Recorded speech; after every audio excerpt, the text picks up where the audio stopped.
దాన్ని ఫెయిల్యూర్కి, నా డౌన్ఫాల్కి కారణం నేను ఏమని భావిస్తానంటే, నాకు ఒక స్పిరిచువల్ ఫ్రెండ్ లేడు. నేను చాలామంది స్నేహితులు కలిగి ఉన్నాను, కానీ ఒక ఆత్మీయ స్నేహితుని నేను కలిగి ఉండలేకపోయాను.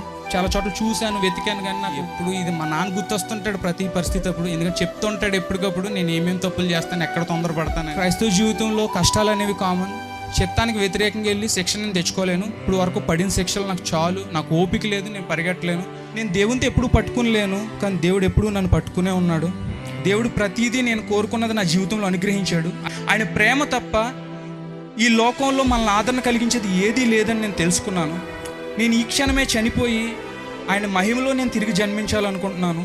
నేను ఆయన్ని ప్రతి క్షణం నా జీవితంలో పొందుకోవాలనుకుంటున్నాను. ఎందుకంటే ఆయన పరిపూర్ణ చిత్తం నా జీవితంలో జరగాలని నేను దేవుణ్ణి స్తుతిస్తున్నాను, కృతజ్ఞత తెలియజేస్తున్నాను ఈ జీవితాన్ని నాకు ఇచ్చినందుకు.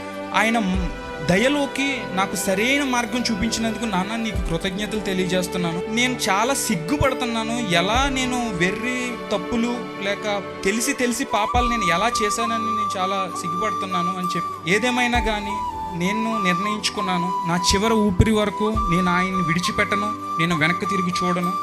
నా జీవితంలో ఏదైనా జరగని ఇక నుంచి నా ఆశయం ఒకటే, నా గోల్ ఒకటే, ఆయనతో నేను జీవించాలి, ఆయన పరిపూర్ణ చిత్తంలో నేను జీవించాలి. I rejoice lord for everything in my life. మా నాన్న అనేక కష్టాలు పడి పెంచుకుంటూ మమ్మల్ని ఈ స్థితికి తీసుకొచ్చారు. దేవుడు తన కృపను బట్టి నా జీవితంలో తన మహిమను ఇలా చేసినందుకు నేను ఎల్లప్పుడూ దేవునికి కృతజ్ఞుడినై ఉండాలని, మరణం వరకు నమ్మకమైన సాక్షిగా ఆయన కోసం నేను జీవించి ఆయన ఇచ్చి జీవ కిరీటాన్ని నేను పొందుకోవాలని నేను ఆశపడుతున్నాను. నేను కంప్లీట్గా నన్ను నేను తెలుసుకున్నాను. ఈ లైఫ్ యొక్క మీనింగ్ నాకు అర్థమైంది. దేవుడు నా పట్ల ఎలా ప్రేమగా ఉన్నాడో నాకు అర్థమైంది. నేను లోకంలో వెతికాను ప్రేమని, స్నేహితుల్లో వెతికాను, స్త్రీలో వెతికాను, కానీ నాకు ఎక్కడా దొరకలేదు. దేవుడు తన వాక్యంలో నాకు తన ప్రేమనిచ్చాడు. మా నాన్న నాకు తండ్రి కన్నా ఒక మంచి స్నేహితుడు. నా రహస్య పాపాలని సైతం ఆయనతో స్వతంత్రంగా పంచుకోగలిగే అంత మంచి స్నేహితుడు మా నాన్నకు.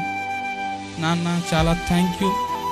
నీకు ఏమిచ్చి నేను రుణం తీర్చగలను, నేను ఎలా సంతోషపెట్టగలనో నాకు తెలియదు. అమ్మ, నన్ను చిన్నప్పటి నుంచి ఎప్పుడు కొట్టలేస్తాను,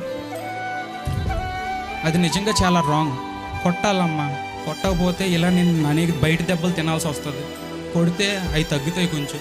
ఒలివ కూడా నాకు ఎంతో హెల్ప్ చేసింది. నాకు యాక్సిడెంట్స్ అయినప్పుడు ఎంతో పరిచయం చేసింది. తన పట్ల ఎప్పుడు కోపంగానే ఉన్నాను, ఎక్కువ మాట్లాడేవాడిని కదా. మీకు ఎన్ని కోపాలు ఉన్నా, ఎన్ని ఇష్టాలు ఉన్నా కూడా నా మాటను నెగ్గించడానికి మీరు సాక్రిఫైసెస్ చేసేవారు. Thank you so much. నన్ను క్షమించిన అన్న, ఐఎమ్ సారీ. నన్ను దయచేసి క్షమించండి.